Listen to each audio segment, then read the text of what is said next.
and Black to get scheduled, that would be great. We will now move on to the final issue on today's agenda.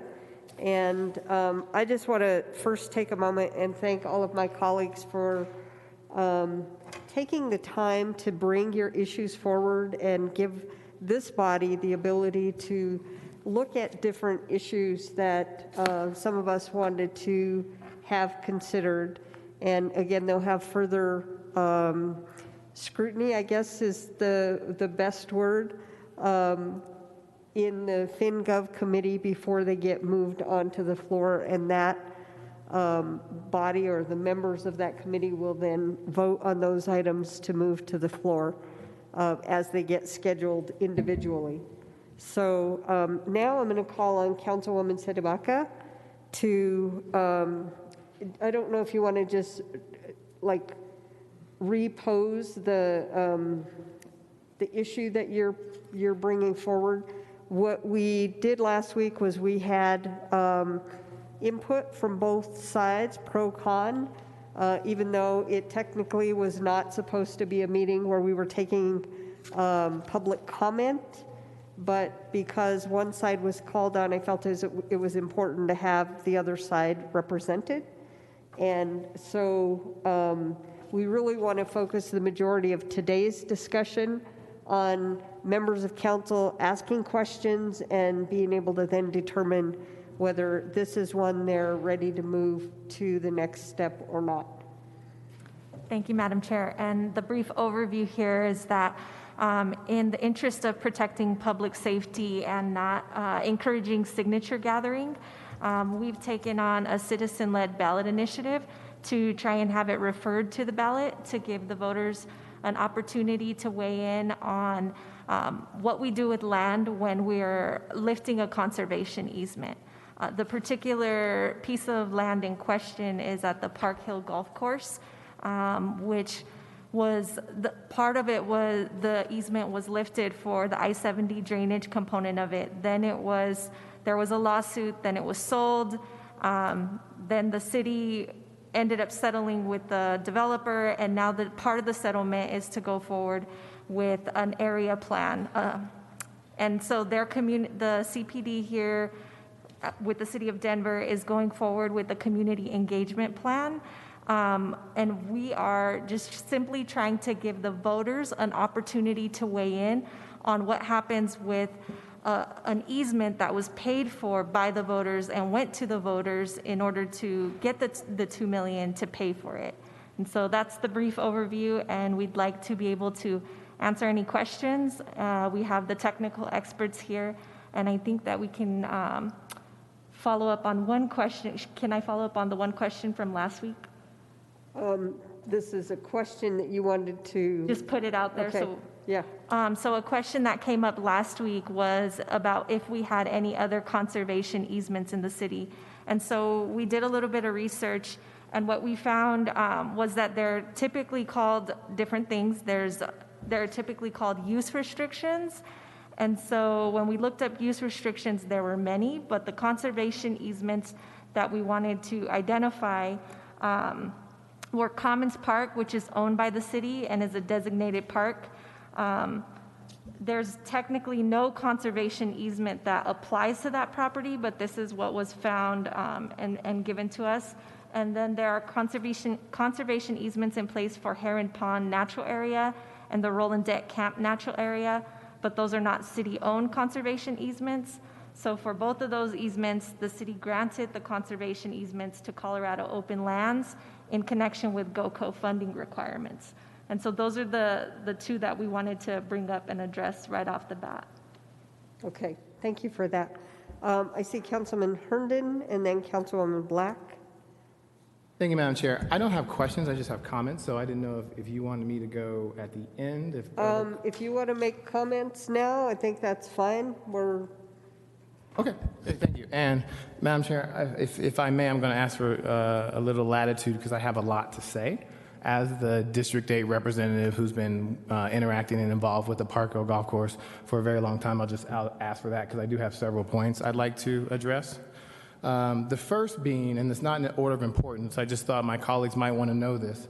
This weekend, Governor Polis issued an executive order that allows electronic signatures. So if we're having this conversation because there's a fear of safety collecting signatures in person, Governor Polis has and to resolve that for us, because now you can do it electronically. And I'm not suggesting that's something I agree with, but since that's actually out there, that takes away, in my opinion, that concern that people have for safety if you can gather signatures electronically.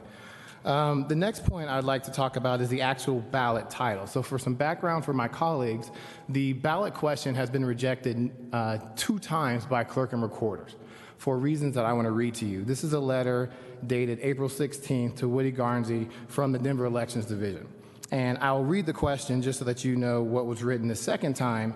Shall the voters of the city and county of Denver adopt a measure prohibiting A, any commercial or residential development on land designated as a city park and land protected by a city-owned conservation easement, except where consistent with park purposes, conservation easement purposes, or for cultural facilities, and B, any partial or complete cancellation of a city-owned conservation easement unless for the purpose of creating a new park without the approval of voters in a regularly scheduled municipal or special election. So that was the question. And in the next paragraph, it says, while this new ballot title summarizes provisions in paragraph B of your proposed ordinance in accordance with our initial letter of rejection, our staff continues to find the title confusing and hard to understand. As stated in the initial letter of rejection, your title appears to ask 2 different questions. And absent a structural change, a voter could answer yes to one part and no to the other. This problem may make it impossible for a voter to show clearly his or her intention to vote yes or no on each initiative, in violation of 15-9 of the Denver Revised Municipal Code, and may create public confusion. So that was the second time. And then SOS resubmitted a question that was approved. I want to make sure that that's clear. The ballot title before us has been approved by Denver Elections Division, but I just want to read it to you. Shall the voters of the city and county of Denver adopt a measure prohibiting the following without the approval of voters in a regularly scheduled municipal or special election?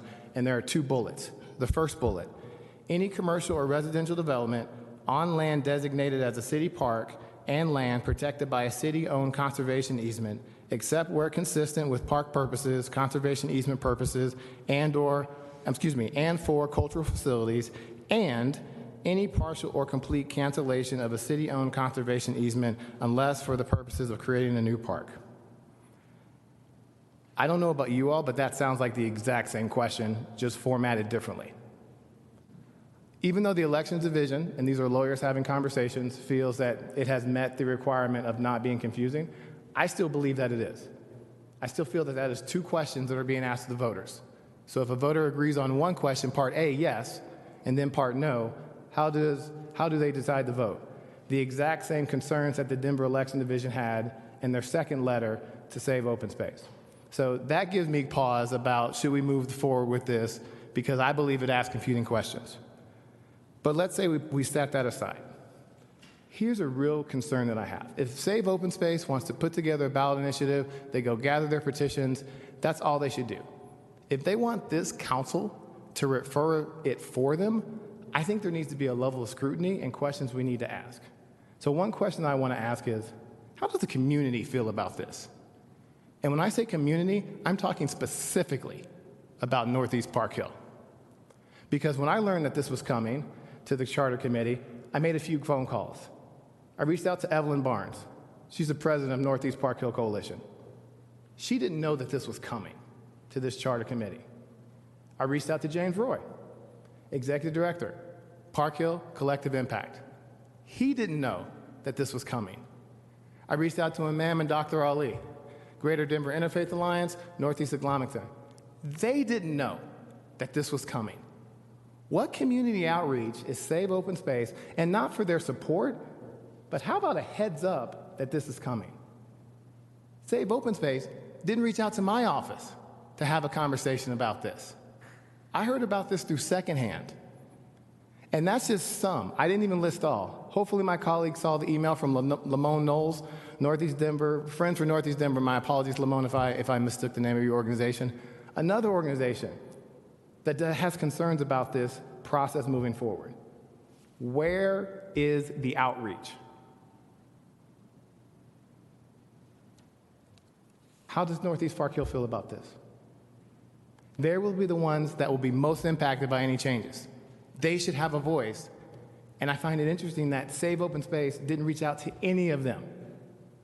Organizations, individuals, Urban Land Conservancy, Holly Area Redevelopment Project, I'm unaware of any of them that know that this was moving forward or anyone that's in support of it.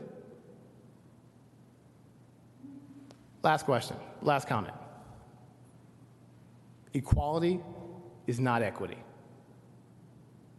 Northeast Park Hill, we know, has been marginalized and disenfranchised for a very long time.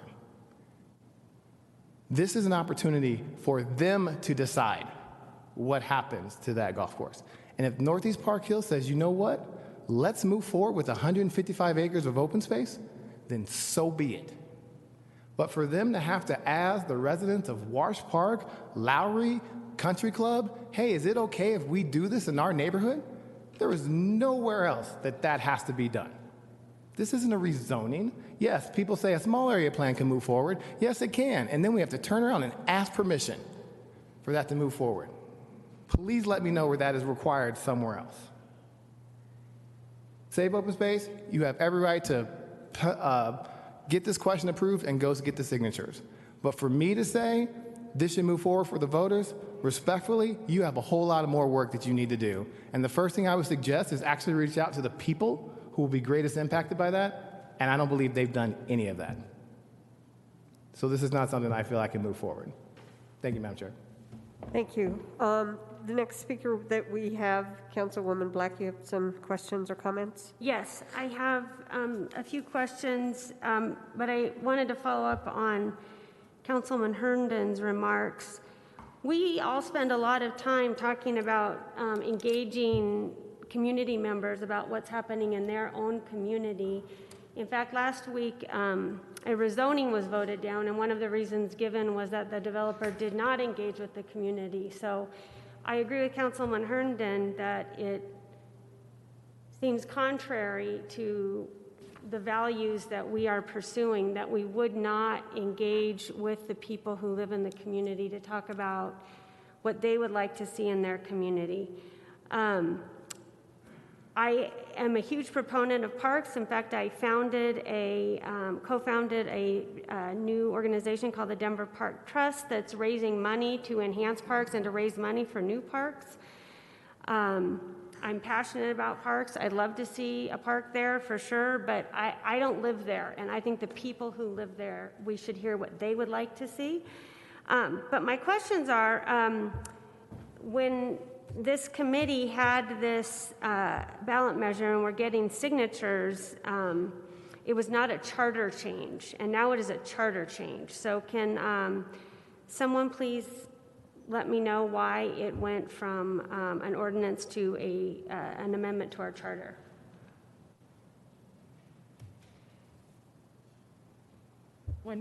Are you asking from when it came from the citizens, or? Well, I guess it's from you, Councilwoman CdeBaca, because you're proposing it as a charter amendment. Yeah, I had never been proposing it as an ordinance change. But originally it was not a charter amendment when it was they were gathering signatures for. Is that true? What would you gather signatures for an ordinance change? We have the power to do that. It was a code change, not a charter amendment. Correct. It was an initiated ordinance. Okay. I had no involvement. I can't speak to that. So the difference is the citizens were working on an initiated, which requires collecting signatures from the public. And I believe the group asked Councilwoman CdeBaca to bring this forward to see if the votes were there from council to move it forward as a referred measure by council. But was it originally? It was not an amendment to the charter. Can So we bring someone up? I'm going to ask Mr. Tate, if you can come forward, since you were involved in the drafting of this, if you can clarify Councilwoman Black's question. Thank you, Madam answer her Chair. question. Members of City Council, Councilwoman Black, in answer to your question. Please mention your name. Oh, who I you are. apologize. Penfield Tate, 2520 Ash Street, Denver. Thank you. When we began this process, we did prepare it as an initiated ordinance. That was the plan. Due to the COVID pandemic and difficulties with collecting signatures, and because this process was going forward through the Denver City Council to propose charter amendments, we asked Councilwoman CdeBaca to consider this. Madam Chair, if I might, in response to something Councilman Herndon said, although the governor has issued an order, there's a suit that's about to be filed challenging the validity of his ability to change the signature gathering process. And second, there is a separate question whether the city as a home rule city is bound by the governor's executive order in that regard anyway. It still may not govern city and county processes. Thank you, Madam Chair. Okay, thank you. Do you have anything else? Councilwoman Black, go ahead. I have one more question. I'm still not clear on the term city-owned conservation easement. I was curious about what they are, and Councilwoman CdeBaca, I wasn't sure if you were saying that the only one is on the Park Hill Golf Course, or are there others that would be impacted by this? Right now, it appears that the only one is on the Park Hill Golf Course, and I think it would be a wise, proactive approach to protect any city-owned parcels that we're paying for with tax dollars. We just passed the tax to increase our park space, and so if we put easements on city-owned parcels, there should be some protection there. And while this may be the only one currently, I think it's definitely a step we should take to protect the taxpayers' dollars. So if the Park Hill Golf Course is the only conservation easement that this impacts, should not the language reflect that? No, because it's a proactive approach to any city-owned parcels that have a conservation on them, specifically for open space, which we've identified as one of our primary goals in the city. But you're telling me the only city-owned conservation easement is Park Hill Golf Course? It appears so, yes. Okay, well, Currently. if that is the case, then I feel like the language should reflect that. Those are the only questions I have. Okay. Can you explain why you think it should call out Park Hill instead of being a proactive approach to the way we use our taxpayer dollars for a tax we just generated or just passed for city-owned, for parkland? Well, designated parkland has to remain a park unless it does go to the voters. So that already exists. This is specific to a city-owned conservation easement. And if the only one is the Park Hill Golf Course, in fact, you opened up your remarks by saying that this was about a particular piece of land, which is the Park Hill Golf Course. If the voters are going to see this, they should know that it is specific to the Park Hill Golf Course. That is my opinion. Well, it is because of the Park Hill Golf Course. Most of the legislation that we pass is rooted in some incident, something, and is not always about a whole bunch of things, but you start with one thing and make it about things to be proactive. If we can put a conservation easement on a piece of property that someone else owns instead of being able to buy the land to protect that open space, why wouldn't we do that? That's an even more responsible use of taxpayer dollars. And I just want to insert that any new parkland that will be acquired to be formally designated requires an action by City Council to formally designate that. And that is what protects the land from just being sold off, like what happened with Hensel Park. And it means that any of the park properties would have to go to a vote of the people if Denver ever wanted to dispose of any of our parklands that are designated. So I'm going to call now on Councilman Kashmann. Thank you, Madam Chair. My questions are for, I see our legislative counsel has returned. Ms. Crawford, hi there. Have a seat, please. So I'm trying to understand where conservation easements fall in the realm of hierarchy. I mean, our city charter is hallowed ground, and we go through great pains to change it.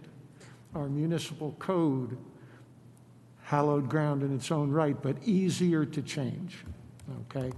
So I heard earlier that we've got conservation easements, we've got use restrictions, and so on. From a legal perspective, are conservation easements another level above zoning law or use restrictions? Do you know where I'm going? Kirsten Crawford, Legislative Counsel. So I will just say that I had walked out of the room and may have missed anything leading up to this. The conservation easement process, council was given a document that is public facing that has FAQs that I think maybe we should recirculate. And as you may know or recall, there's a different section of the city attorney's office that has been much more immersed in these issues. So this is probably another one that would be appropriate for an executive session. But just to answer your question, yes, the charter has provisions that have to be only changed by the vote of the people. Council has the authority to adopt things through ordinances. Prospective legislation is what we normally look at. You can't take action on administrative matters. And the other thing is that council does have authority to refer to the people an ordinance as a voluntary thing if council wants to not adopt through legislation, but ask the voters how they want legislation to occur. I don't know if that answers your question. You're getting there, and I know I'm not as clear as I would like to be in where I'm searching, but so is a conservation easement, is that a contract? So the conservation easement here, I think the power that council does have is to take action on whether there be any changes to the conservation easement. Okay.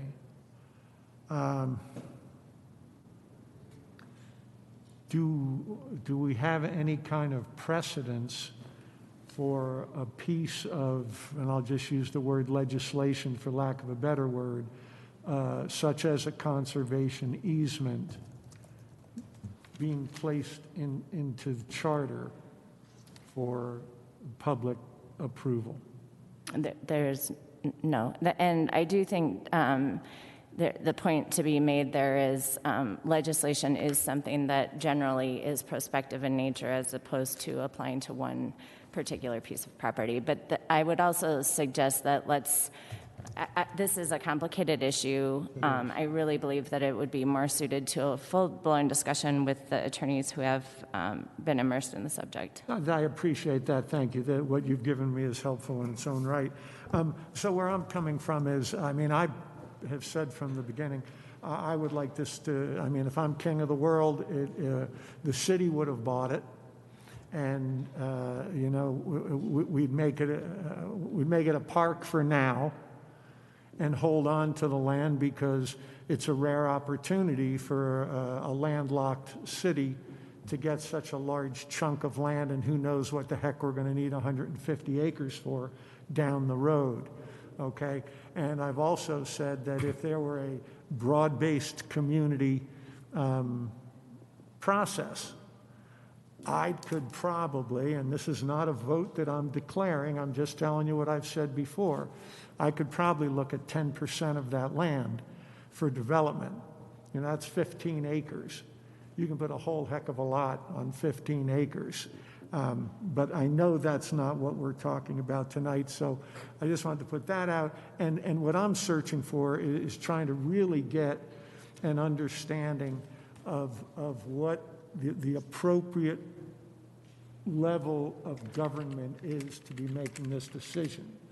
Whether it should be the executive, which I don't think it should be, whether it should be the legislative branch, which it is now, today, we deal with conservation easements, or whether it should go to the voters. So I appreciate the discussion. It is a complex issue. I look forward to hearing from the other attorneys. So I've got several of you in the queue. I've got Councilman Flynn, Hynes, Gilmore, and Sawyer. Okay. Thank you, Madam Chair. This measure, I think, is very premature. It seeks to settle the question once and for all in favor of one position, and I completely understand that because I was here in this room when this action was taken, when the bond issue passed in '89, and then when the easement went through during the Webb administration. So I understand the background for it. It's also very clear that there's just no way on God's increasingly less green earth that this council is going to do anything to remove that conservation easement anytime in the foreseeable future. That's simply not going to happen. So I think there's plenty of time to talk with the community and engage the community in what they might want to see there.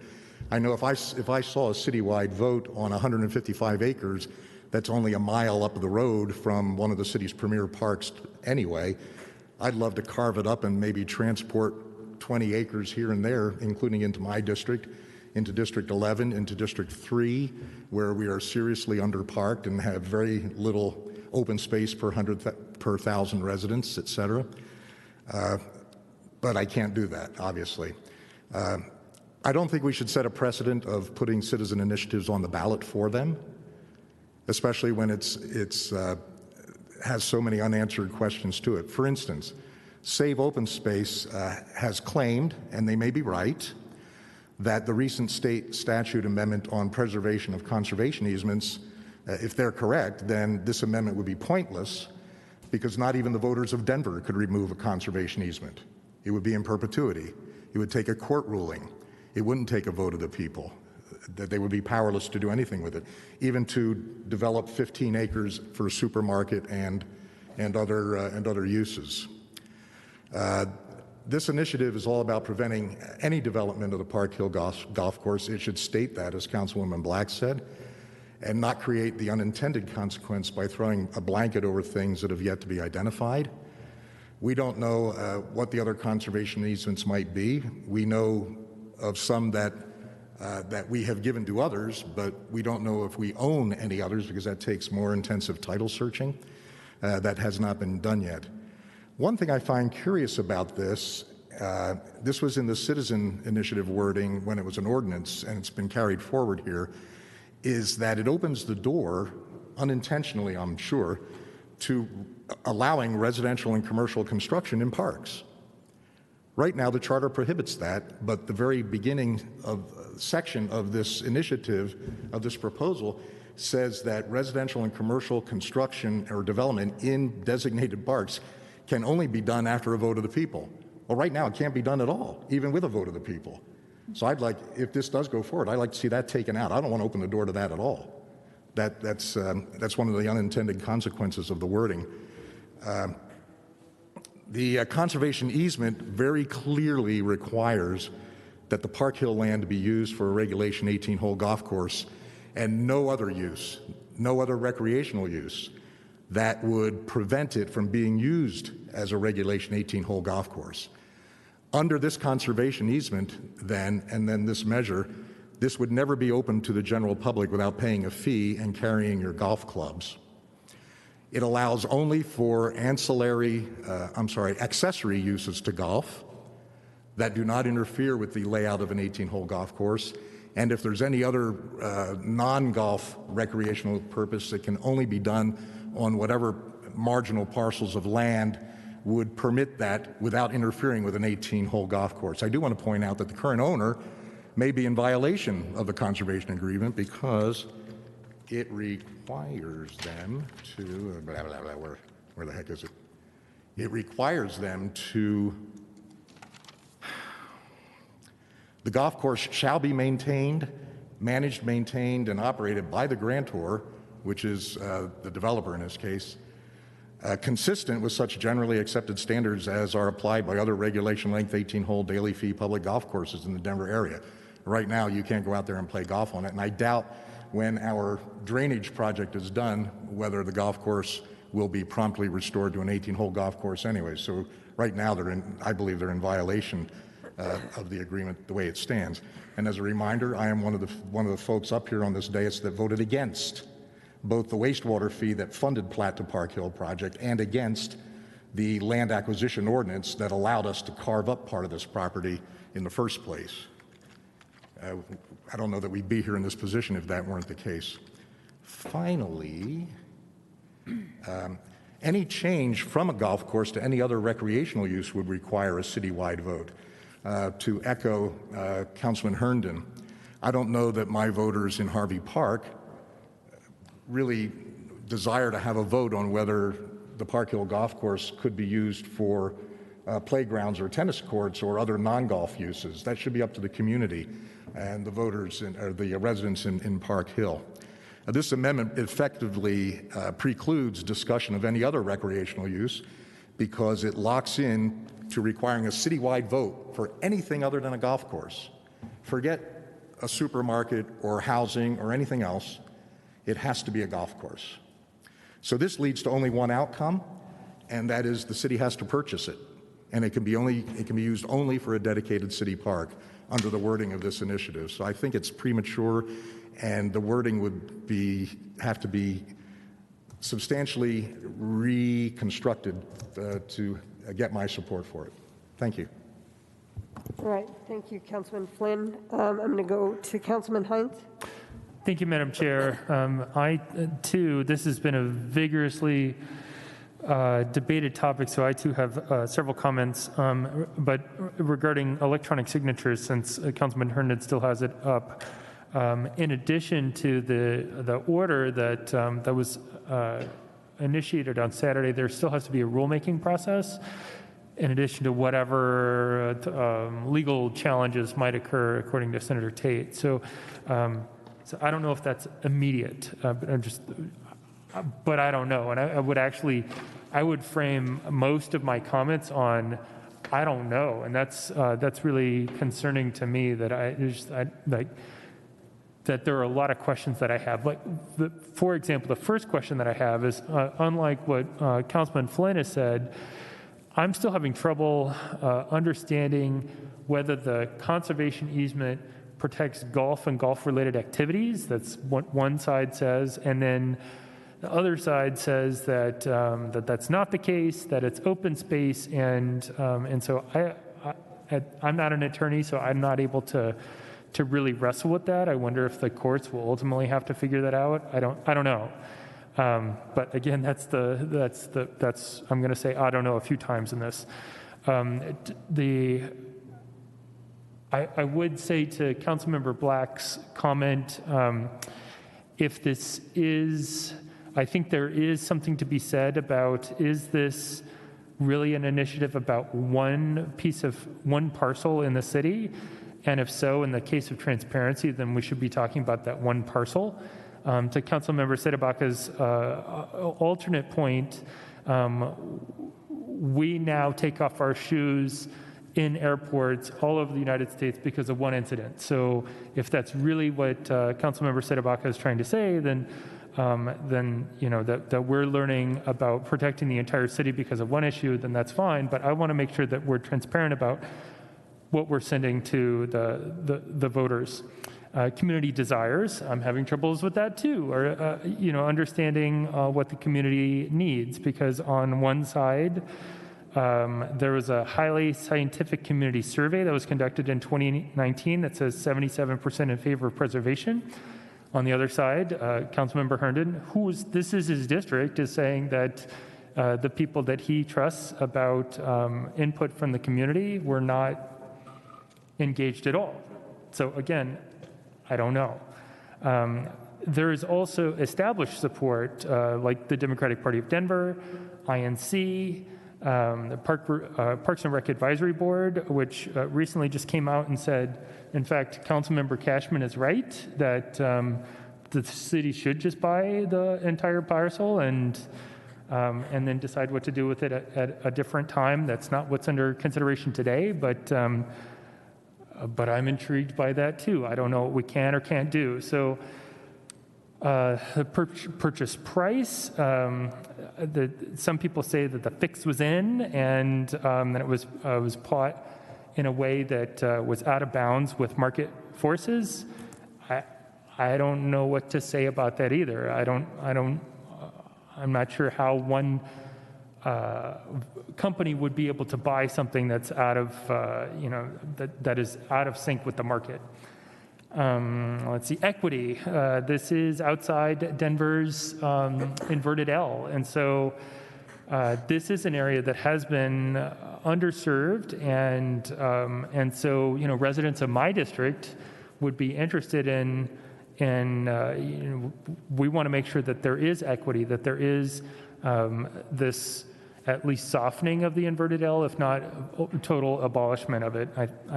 I feel strongly that a lot of people in my district have, frankly, the means to consider that, where there are people that are on the other side of the inverted L who don't have that opportunity to consider what's going on with other people. And then the conservation easement, so I personally am not moved to decide. So there's an argument that conservation easement was put in place and therefore it should be into perpetuity for all time. I think it is our job as council members to talk about the vision of the future. So I'm not necessarily moved by what happened in 1989 per se. I would say that if we are going to do something that changes what happened in 1989, then there was something that was put in place in 1989 using 1989 thoughts and dollars, and to change that, we should have something similar in 2020 that is of a similar scale. So, Councilman Hynes, may I interrupt you just for a moment? Yes, ma'am. We've got 10 minutes left. And I'm done. I've got 4 people still in the queue. Okay? So really a whole lot of I don't knows. Thank you. Thank you. Thank you. Councilwoman Gilmore. Thank you, Madam Chair. I'm hearkening back to when I worked with the Department of Natural Resources, and conservation easements are very, very restrictive, and they're very, very restrictive for a reason. And I'm just going to kind of laundry list my questions, and I don't necessarily expect an answer, but if this does move on to FinGov, I would like to have these addressed, or even if it's not moving on to FinGov, I think it's important to consider. So a conservation easement is usually to keep property in its natural state. Park Hill Golf Course is not in its natural environmental state. And so the language that says that it would be held in a conservation easement, I understand the authors of that easement, they needed to be very specific that it stays a golf course. But in the true sense of a conservation easement, there should be no capital improvements on that property if this goes forward.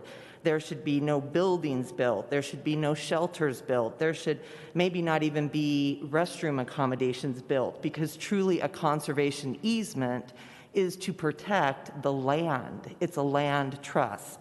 And so I have a plethora of questions about that, because I don't understand if the authors are wanting to keep it as a conservation easement for a golf course, or to follow the traditional sense of a conservation easement, that if you put a parcel of land into a conservation easement, you are going to return that land to its natural habitat. And so you would have an inventory of wildlife, water, fauna, everything that goes into that property. And in the language, if it doesn't say Park Hill, I do believe it's misleading to the voters, because the voters aren't going to necessarily have the background information to understand what all goes into that conservation easement. And honestly, when I've been talking to folks in my neighborhood about this parcel of land, it was segregated. Folks that I talk with, they're like, you know what? I didn't get to go play golf there. So this is not something that is near and dear to some of my residents. Now, I know that there's other residents that want to keep open space and want to have protected land, but overarchingly, my question is a conservation easement or maintaining this current conservation easement the best way to get to that outcome? And so I'll stop there. I know there's other folks in the queue, but just kind of a laundry list of questions. Thank you, Madam Chair. Councilwoman Gilmore. We now have Councilwoman Sawyer. Debbie, would they want answers to those questions? She's not asking for answers right at this moment. Thank you. You know what? I think my fellow council members have covered it. I'm happy to ask my questions. Mostly they're around legalities, and I would need an executive session to really have them answered anyway. Thank you. Okay, thank you. Councilwoman Kniech. Thanks, Madam Chair. So I do have a couple questions I was hoping our ledge counsel who did the review could answer. And first, I just want to acknowledge the community. This is the most people we've had in the chambers since social distancing has begun, and I think that must mean that this is pretty important to folks with various perspectives. And so I just want to take a moment to acknowledge that I see that, I hear it, and I've talked to many of you with different perspectives. So, you know, Councilman Herndon mentioned that there were really two questions. I actually count three, and I just think it's really important for us to go through all the things this ballot measure does. So the first question I see in the ballot title is, should there be, any commercial or residential development on land designated as a city park? So that's a thing. A city park is a thing, and I believe our charter already covers that. So I'm very confused because the language might be a little different, but can you talk to me about what our city charter already has in it about city parks? Sure. This is Jonathan Griffin, Deputy Legislative Counsel. So right now, Section 2.4.5 of the charter does state that anything, if a park can be sold or leased, that it has to go to a vote of the people as it stands right now. Okay, so could you build any commercial or residential development without a lease or a sale? Would that be possible? I can't think of an occasion off the top of my head, but So the first portion of this question appears to ask a question that's already covered in the charter. So what's, in terms of legally, when you have something that's already covered in a document and then you cover it slightly differently, is that a best practice in charter drafting? Without seeing a full draft of the most recent version that Councilwoman CdeBaca is bringing forward, it's hard to say specifically, but the concern that this may be adding an extra step is certainly something that needs to be examined further and could either be, best case, unnecessary, and worse, possibly add another step to the already charter prescribed rules. Or confusion, perhaps. The second piece that I read talks about a city-owned conservation easement. So commercial or residential development on a city-owned conservation easement.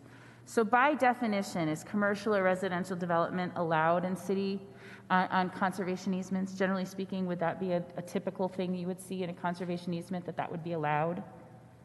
I do not believe so. I'm going to look over at Kirsten. No. Okay. So the second portion of this question, so the first portion asks a question that's already answered by our charter. The second portion asks a question that wouldn't be legal under the easement anyway. This implies that a voter could somehow vote to, say, do residential development. Doesn't say to get rid of the easement. It just says to do residential or commercial development. And as Councilman Flynn said, it said, well, you could build a cultural facility, for example, if the voters approved it. Or even without it. This charter language says, even though there's a conservation easement, you could build a cultural facility. Would that be legal under most conservation easements to build a cultural facility? No. Okay. So I'm concerned that we have some very, very concerning language here that actually potentially conflicts with the other portion of the charter and brings up this cultural facility possibility, as well as voters approving development that might violate the conservation easement itself. And then we get to this third bullet about partial or complete cancellation of a city-owned conservation easement. So again, we potentially, have had folks say that there's state law involved in conservation easement changes. So could the voters of Denver, for example, cancel or go back on an easement that may be in violation of a state law? So some easements are recorded at the state level and have to follow state law. So I'm just curious about, could the city of Denver's voters override state law? as it pertains to canceling a conservation easement. I'm just trying to figure out here what this language really would potentially set up and whether each of the things that it sets up would be legal or not legal or could potentially create conflicts down the road. Kirsten Cropper, Legislative Counsel. I'm not sure what the publicly facing FAQs that were generated by the city say about the state law, but I really do believe that the nuances of that are more suitable for executive session because there's just differing views between what the proponents believe and what some of the city attorneys' I positions appreciate have that. been. And I want to be really clear that my questions really are about a charter that will govern us forever. And whether or not that charter starts to lay out expectations and changes that conflict with other areas of charter, potentially conflict with state law, giving voters more power to do things in parks than they would have now. So, I mean, I appreciate those questions. You can imagine this conversation going on for a long time because it's a really dense language and it has a lot of implications. But because this is the charter and it mentions all city parks, all conservation easements, I believe that it is very weighty. And I do not think that it's ready to go to the next level. I will just say the other concern I have is to the extent that a campaign around this would focus on the Park Hill Golf Course, I believe that the fact that city-owned city park is included in this language will create, I don't know about you all, but daily in the community, I correct people who think that we own Park Hill Golf Course, and I have to explain to them that we don't. And I think this ballot measure language further confuses that point and actually tries to imply to the voters that it is a city park. It is not. It maybe should be, and I hope that it will be. I hope let me just say I live in North Park Hill, and I can tell you that if anyone's wondering, there is not enough parkland in North Park Hill. There absolutely needs to be in Northeast Park Hill more parkland, and it should be right here. It should be a massive park right here. How big? What use is on that park? What else should go and what percentage of the land? That's a conversation that I think does need to include the community. But I think we have a very high obligation when we're referring something to the voters to not be confusing them by using city park in a discussion about a land that is not a city park and about not undermining very important provisions of this charter. I think it's super important that our charter right now says no lease or sale. No lease, no sale. That means no development. You cannot develop without a lease or a sale. And so that is I would consider a cherished protection in our charter. And anything that starts to tweak.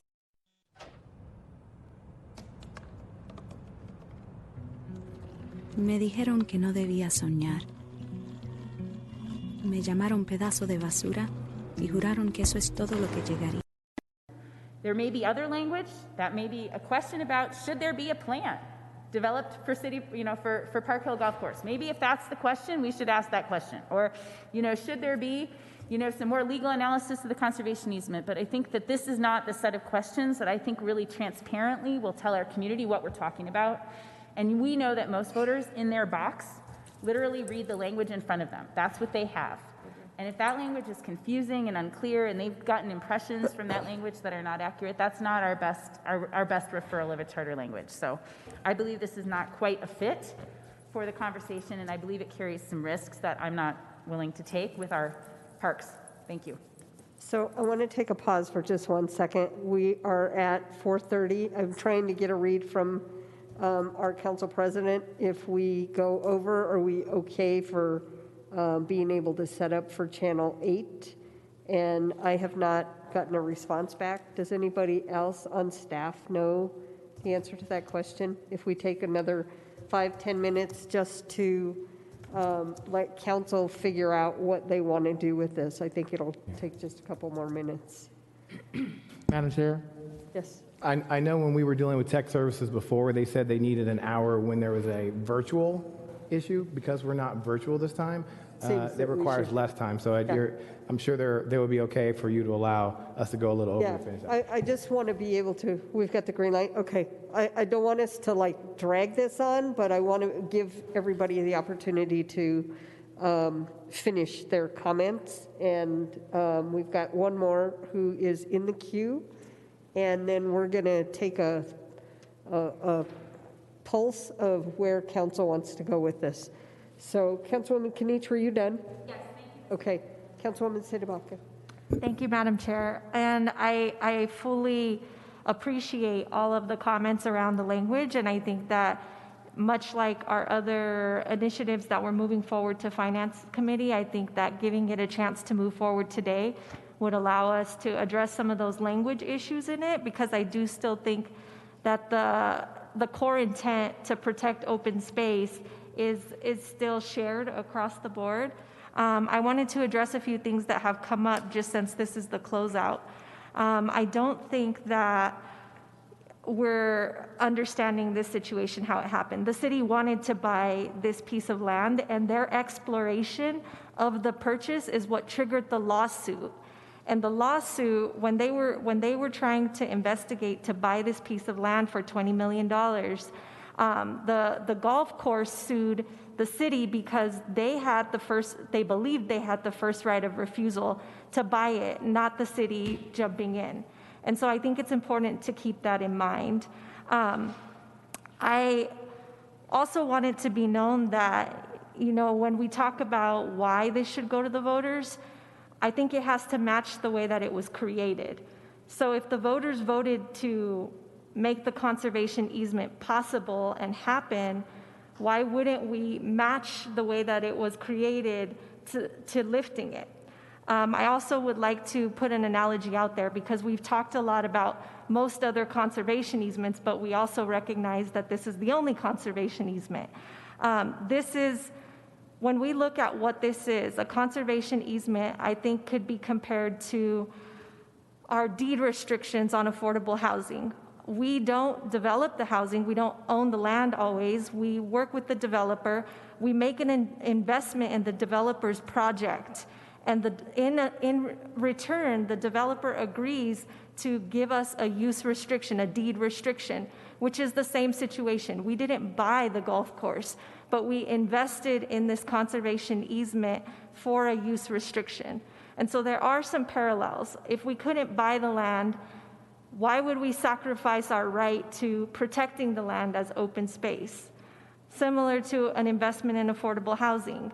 We want those deed restrictions to be honored, and our investment is to make sure that things are used in a particular way.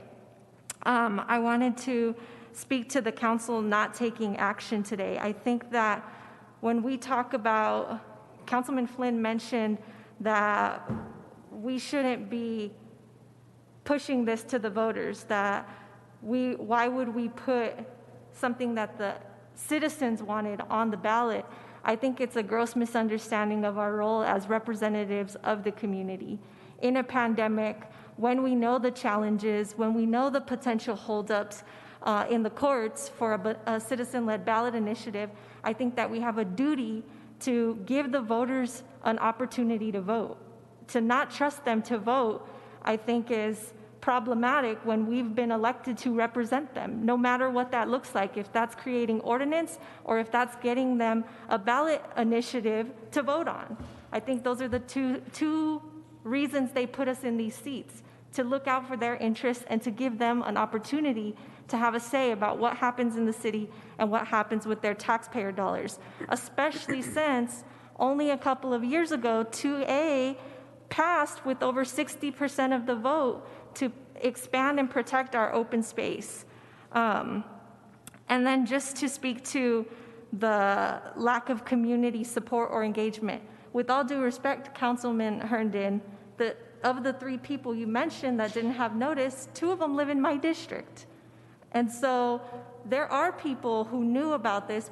This has been in the media for months and months, but the layers of confusion are what don't allow people to understand where to plug in and what's coming to them for a decision. And so I think that it's false to say that community was not engaged.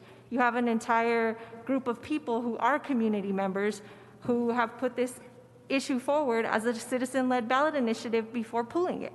And so I think that just clearing that up for those watching is important, and I hope that my council colleagues will allow this to go to FinGov with a good faith effort to tweak the language to meet our needs, to not be redundant, to not lift up any protections that we currently have for development on park space. This is still a very different situation because we don't have that protection with this. We do not own this land, and the settlement agreement will allow us to terminate this conservation easement. And so I think that we have to give the voters an opportunity to weigh in. Thank you. So I want to jump in here and ask our city attorney one question. Given the way that this is drafted, does this meet the single subject rule to go to the ballot? They've tweaked it, so. It has, Kirsten Crawford, Legislative Council. We are, the hearing officers for the review and comment hearing, and I do not feel comfortable having continued conversations about the specifics of this at this stage. I think we should have it all in the ballot title was approved by the clerk's office, though.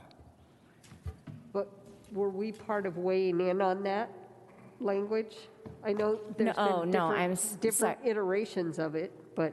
Right, no, so at the review and comment hearing, we just conduct the hearing. We don't provide legal, so John specifically conducted the hearing for that the proponents brought, and so then it goes directly to the clerk's office for a review of the title.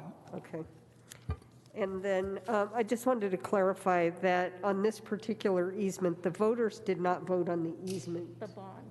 Itself, not on the easement was done way back in Mayor Webb's days, but so I just wanted to clarify that point. They voted on the bond to pay for the easement. But they did not vote on the creation of the easement, is my understanding. Councilman Flynn? Just to clarify, Madam Chair, and you were on the council at the time, and I was at the press table.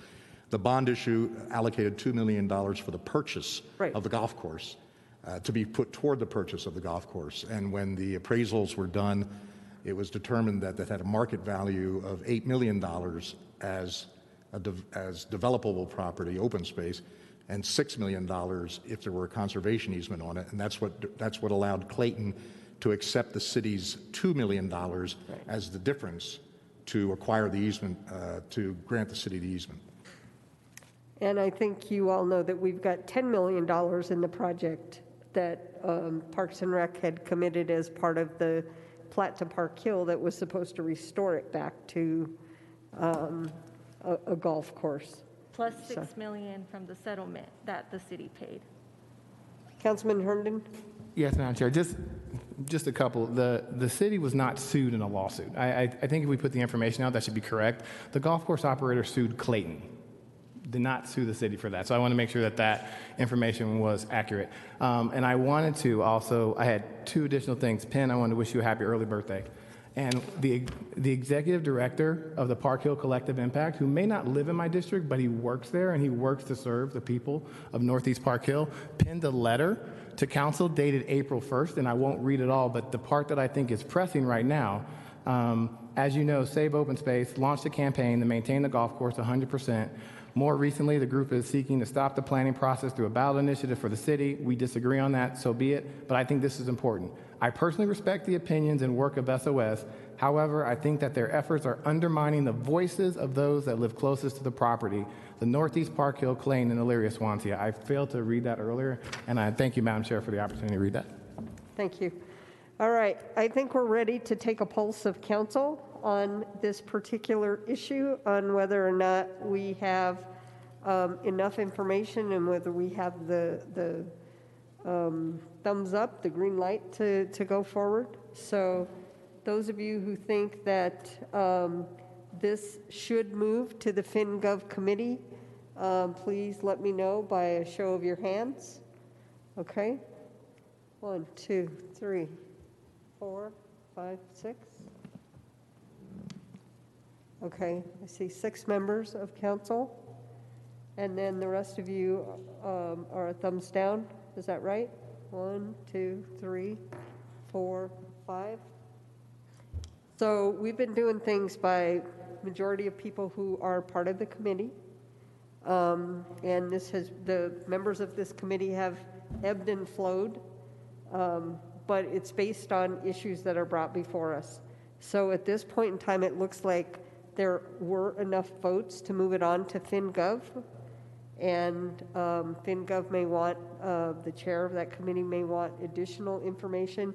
There are clearly some additional questions that were raised in today's conversation about what else needs further clarification. And so there's no guarantee that moving on from here to the next committee for any of these means that it's automatic that they move to the floor. There will be further discussion and conversations as each one gets moved to the FinGov committee. Councilwoman Gilmore? Madam Chair, I'd like a revote. I'm not sure if the counting of the votes was, I Councilman just want to Flynn make has sure. stepped out, and I'm not sure you counted him when you were counting the numbers. I did not count him, and he, there he is now. Okay, so he was a thumbs down. It's still a tie. So we can do a recount. I'm fine with that. I'd like to. So it's let's clear. do that again.